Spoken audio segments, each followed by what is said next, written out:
अस्सलाम वालेकुम रहमतुल्लाह। उम्मीद करता हूँ आप तमाम लोग खैरियत से होंगे।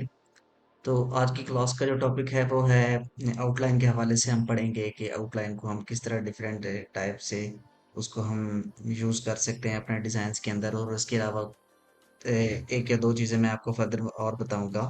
ब्लेंडिंग मोड्स क्या होते हैं और हम उनको कैसे यूज़ करते हैं अपने डिज़ाइन के अंदर, जो कि बहुत इंपॉर्टेंट है। ठीक है, पहले हम आउटलाइन की तरफ जाते हैं।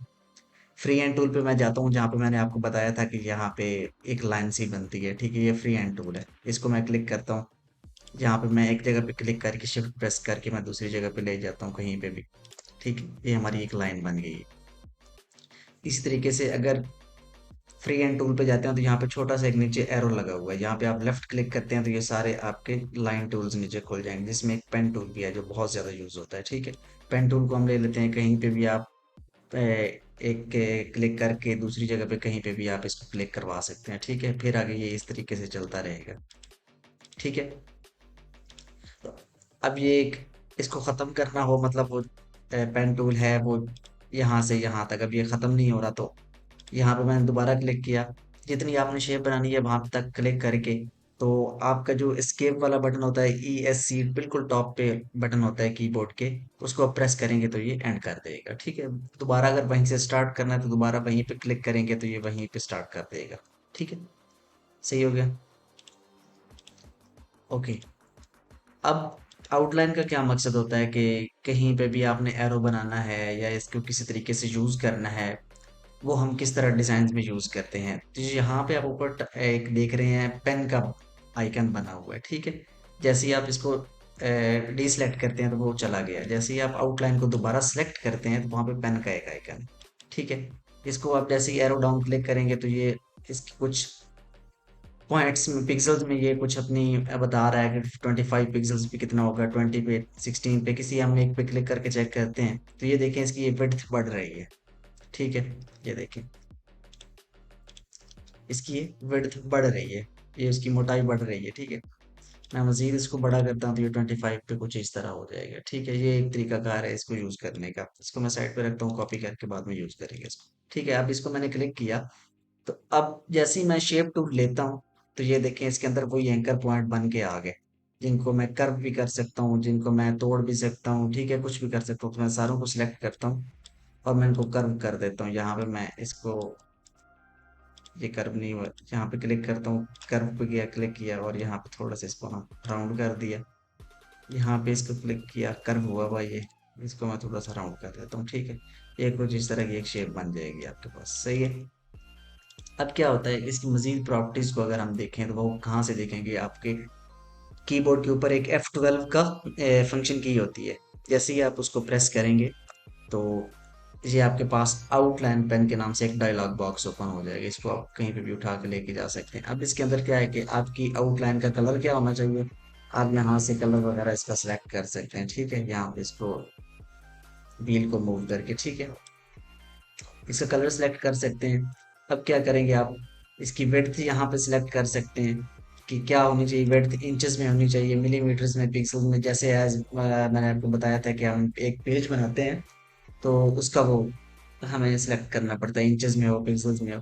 सेम, तो ये पिक्सल्स में है तो ये पिक्सल्स में, जो डॉक्यूमेंट्स आपका जिस चीज में होगा उसी में ही आप रखें तो वो बेहतर होता है। ठीक है, नीचे आप स्टाइल्स आ गए, विड इसके लाइंस के स्टाइल्स क्या होंगे। ठीक है, अब ये अगर चेक करें तो यहाँ पे डॉटेड्स भी आ गए हैं। ठीक है, ये बहुत सारे डिफरेंट स्टाइल्स हैं। यहाँ पे मोर पे आप क्लिक करेंगे तो मे बी आपको ऑनलाइन ले जाए। ठीक है, तो यहाँ पे आप अगर क्लिक करते हैं तो वो देखें वो एक डिफरेंट सा ऑनलाइन बन गया। अब डैशेस, डैशेस कैसी होनी चाहिए, मतलब ये कॉर्नर से मिली हुई होनी चाहिए, क्या होना चाहिए, ये राउंड होनी चाहिए। ये देखें अभी पहले सिंपल थी ना, तो अगर आप यहाँ पे गौर करें ना, यहाँ पे ये बिल्कुल ऐसे वो तिरछी सी है। अभी मैं जैसे राउंड करूंगा तो वो हल्की सी गोल हो जाएगी। ठीक, इसका भी यही सेम है कि इसके जो एजेस हैं वो राउंड कर देगा। पहले चेक करें पहले कैसे थे, अब एट द एंड देखें तो वो राउंड हो चुके हैं। ठीक है, तो ये चीज थी एक। अब अगर हम एक और शेप ले लेते हैं, इसको डिलीट करते हैं, इसको मैं थोड़ा सा ऐसे करके बना लेता हूँ। ठीक है, ये एक शेप मैंने बनाई, F12 प्रेस किया तो इसकी मैं थोड़ी सी विड्थ मैं बढ़ा देता हूँ, 3 कर लेते हैं। ठीक है, इसको मैं डॉटेड लाइंस में ले जाऊंगा। डॉटेड लाइंस कौन सी अच्छी लगेंगी, जो थोड़ी सी ना वाइड सी हो। आई थिंक सो, नीचे वाली सही थी, हाँ ये सही है। अब इसके मैं सही कर देता हूँ, कॉर्नर डैशेस भी सही कर देता हूँ ताकि वो परफेक्टली बैठ जाए। ये भी सही है वैसे, लेकिन ये बेहतर है मिड वाला। राउंड भी कर देता हूँ सबको, सबको राउंड कर देना है। अब यहाँ पे आते हैं एरो हेड्स की तरफ।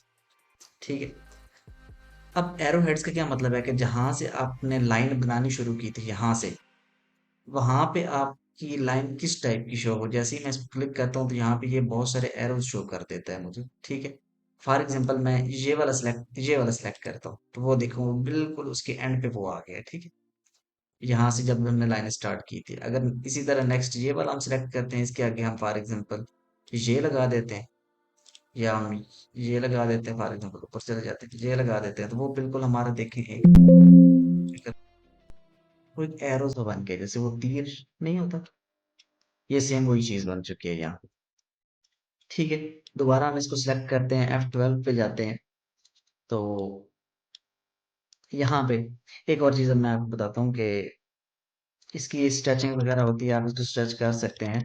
ठीक है, लेकिन इसका ये प्रॉपर इतनी कुछ यूज नहीं होती। यहाँ पे ये शेप आपको नजर आ रही है, देखें इस तरह ये हो जाएगी। ठीक है, लेकिन ये वो बड़ी शेप पे होता है। यहाँ पे ये देखिए, ये स्ट्रेच कर देते हैं और इसको कर देते हैं 0। ठीक है, ये हमारी शेप है। अब मैं इसको यहाँ से पकड़ के बिल्कुल छोटा करता हूँ ना, तो वो देखें, ये क्या होगी, शेप तो हमारी खराब होगी। अब पहले देखें, पहले ऐसी थी, कंट्रोल से किया। अब मैं इसको मजीद ऐसे करता हूँ तो वो देखें, ऊपर वाले के अंदर ज्यादा डॉट्स हैं, इसके अंदर कम है। अब मैं मजीद इसको किसी डिजाइन में अगर छोटा कर रहा है तो ये तो बिल्कुल खराब हो गई है ऐसे। तो इसका तरीकाकार क्या है, ये इससे बचने के लिए कि हमारी शेप बिल्कुल सेम रहे, अगर हम इसे छोटा बड़ा करें तो उसे फर्क ना पड़े, तो इसका होता है कि F12 आप प्रेस करेंगे ना, प्रॉपर्टीज बार में आप आएंगे, तो आप इसको करेंगे, यहाँ पे टिक करेंगे स्केल विद ऑब्जेक्ट। मतलब ये स्केल होता रहेगा, जैसे ही हम इसको छोटा बड़ा करते रहेंगे ये स्केल होता रहेगा। ठीक है, अब फॉर एग्जाम्पल बिल्कुल छोटा करता हूँ इसको, यहाँ पे देखें, सॉरी, F12 प्रेस किया, यहाँ पे इसको मैंने स्केल कर दिया। ठीक है, अब इसको फॉर एग्जाम्पल मैं छोटा करता हूँ, ये बिल्कुल अब छोटा होता जाएगा अपनी पोजीशन में। ठीक है,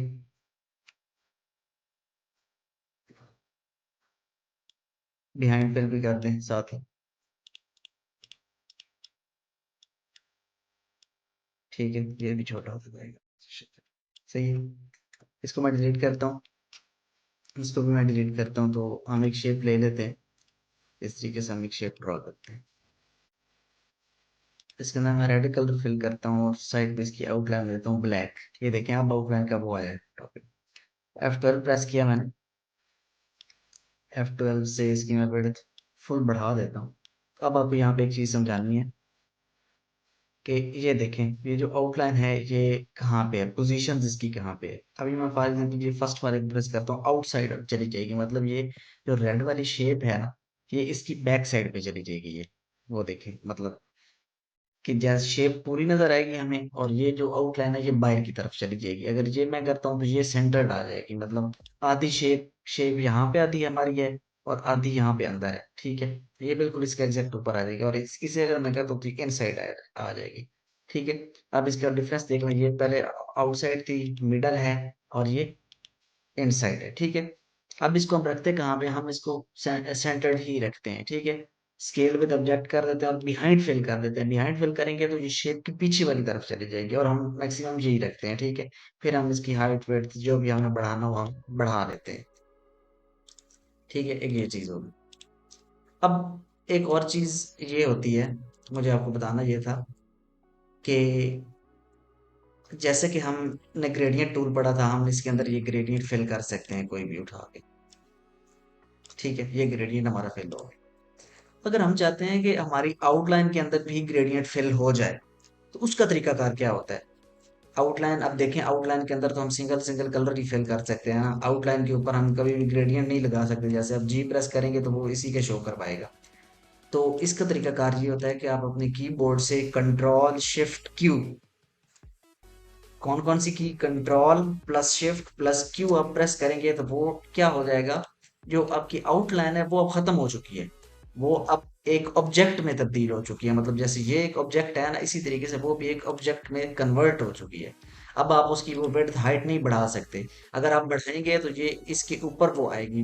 फॉर एग्जांपल, ये अब आर्ट करता हूं मैं, तो वो उसकी विड्थ बड़ी जरूर है, लेकिन वो देखें वो एक फर्दर एक आउटलाइन बन गई है।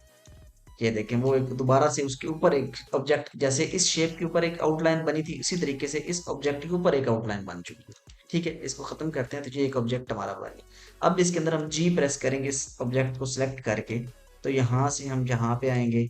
तो देखें अब हम उसके अंदर क्या कर सकते हैं, कलर फिल कर सकते हैं कोई भी उठा के।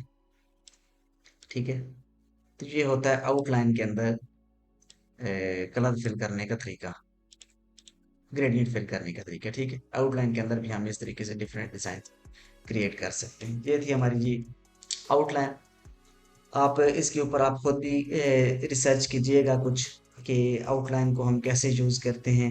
जैसे फर्दर मतलब कुछ आर्टिस्टिक मीडिया टूल रहता है आउटलाइन के हवाले से है, वो भी थोड़ा सा उससे रिलेटेड है।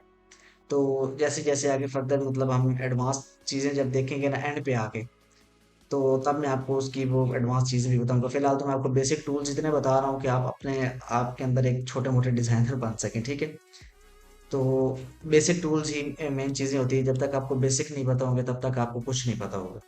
ठीक है, चलते हैं अपने दूसरे मोड की तरफ। जो दूसरी चीज मैंने आपको समझानी थी वो है हमारे ब्लेंडिंग मोड्स। ठीक है, अब ये चीजें जैसे ही हम दो ऑब्जेक्ट को इकट्ठा सेलेक्ट करते हैं तो क्या होता है, ये हमारे ऊपर से ये ब्लेंडिंग मोड्स शो होना शुरू हो जाते हैं। ये आपने देखे होंगे अक्सर। ठीक है, अब क्या करेंगे हम, अब एक एक हम ट्राई करेंगे। इस इन दोनों को सिलेक्ट किया मैंने, और यहाँ पे आके मैं कंबाइन पे सिलेक्ट करूंगा। कंबाइन, कंबाइन जैसे ही मैंने किया तो ये जो इनका ये मिड वाला एरिया था, वो उसने इन दोनों को क्या कर दिया, मिड वाले एरिया को उसने खत्म कर दिया और साइडों वाले एरिया को उसने रहने दिया और सेम कलर में कर दिया। जो जिसका कलर ज्यादा था वही उसने अप्लाई कर दिया इधर। ठीक है, ये होता है कंबाइन का इफेक्ट। इन दोनों को सिलेक्ट करते हैं। और ये होता है वेल्ड। वेल्ड से क्या होता है, वो पूरी एक शेप को इकट्ठा कर देगा। देखे दोनों शेप, दो अलग अलग शेप्स थी तो उसने एक ही कर दी। ठीक है, अब नीचे वाली भी चलते हैं। यहाँ पे है ट्रिमिंग, ट्रिम कर देगा। ट्रिम का मतलब काटना होता है, तो कैसे ट्रिम करेगा, जैसे मैं क्लिक करता हूँ तो उसने ट्रिम कर दिया। अब हमें नजर नहीं आ रहा, लेकिन ये देखें, ये आप इसको थोड़ा सा नीचे ऊपर करेंगे तो वो उसने ये वाली जो जगह थी उसने ट्रिम कर दिया, अलग अलग उसने कर दी। ठीक है, अब यहाँ पे मैं आता हूँ। अब आते हैं इंटरसेक्ट। इंटरसेक्ट जैसे ही हम करेंगे, अब क्या होगा, साइड कुछ नजर तो हमें आ नहीं रहा यहाँ पे हुआ क्या है। तो यहाँ पे जैसे इसको मैं साइड पे करूंगा तो ये देखें उसने किया क्या है, कि यहाँ पे जो जगह थी ना, उसने ये इसके ऊपर वाली जो जगह थी यहाँ पे, उसने वो क्या कर दी है, वो अलग अलग कर दी है। यहाँ पे जो इनके दरमियान में जो, जैसे अभी फॉर एग्जांपल यहाँ पे जो उसने कट की थी, वहाँ वहीं इंटरसेक्ट में वही चीज उसने हमें अलग से करके दे दी है। ठीक है, फॉर एग्जांपल हमें कोई चीज अलग चाहिए होती है किसी शेप में, तो हम इसके इंटरसेक्ट का यूज करते हैं। ठीक है, अब ये चीज है। अब बात है सिंप्लीफाई। सिंप्लीफाई और ट्रिम दोनों एक ही चीजें हैं। सिंप्लीफाई जैसे ही फॉर एग्जांपल मैं करता हूँ तो वो फिर देखें सेम वही चीज उसने हमें कट करके दे दी जो चीज हमने इंटरसेक्ट में की थी। ठीक है, अब लास्ट पे हम आते हैं, तो आता है फ्रंट माइनस। मतलब कि जो आपका फ्रंट वाला हिस्सा है ये माइनस हो जाएगा बैक से। अब देखते हैं कैसे, वो देखें, जो हमारा ये जो बैक वाला हिस्सा ऊपर था वो फ्रंट से माइनस हो चुका है। ठीक है, नेक्स्ट आते हैं, कॉपी कर लेता हूँ मैं, तो ये काफी सारे ब्लेंडिंग मोड्स हैं।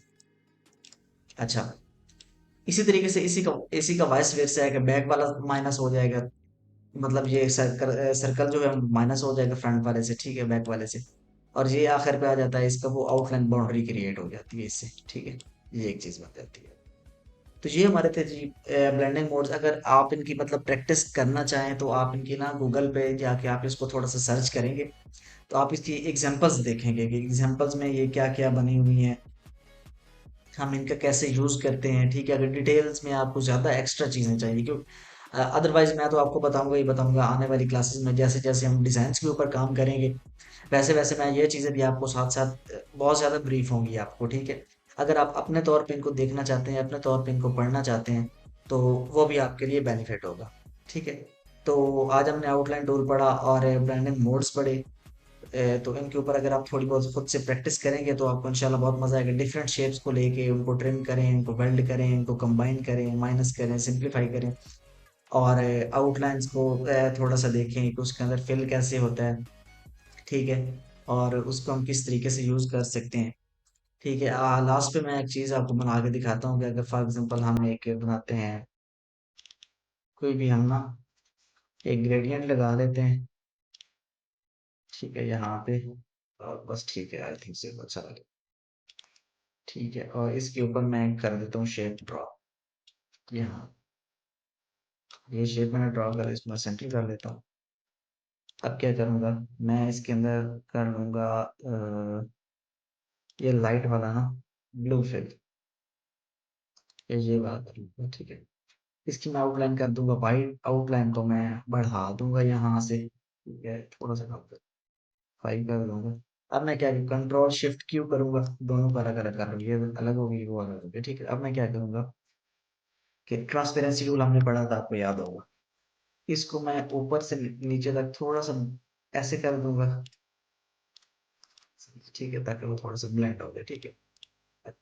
अब आउटलाइन को मैं क्या करूंगा, आउटलाइन के अंदर मैं जी प्रेस करके ग्रेडियंट फिल करूंगा। ग्रेडियंट में मुकम्मल फिल नहीं करूंगा, लेकिन आपको इसका एक तरीकाकार बताने लगा, यहाँ से यहाँ तक, यहाँ पे फुल ग्रेडियंट है, यहाँ पे फुल ग्रेडियंट है। अब मैं चाहता हूँ कि ये दरमियान में से यहाँ पे थोड़ा थोड़ा वाइट रहे, ये जाते जाते खत्म हो जाए यहाँ पे, फिर यहाँ से शुरू हो जाएगी आउटलाइन, तो कैसे होगी, यहाँ पे मैं डबल क्लिक करता हूँ, एक कलर हमने ऐड किया, इसको मैं फुल 100% कर देता हूँ, मतलब यहाँ पे वो देखें, वो यहाँ पे वो बिल्कुल वो चीज खत्म हो चुकी है, यहाँ पे ये चीज देखें, यहाँ पे थोड़ी सी आ रही है, तो इसको हम खत्म कर लेते हैं इसकी मदद से, ठीक है।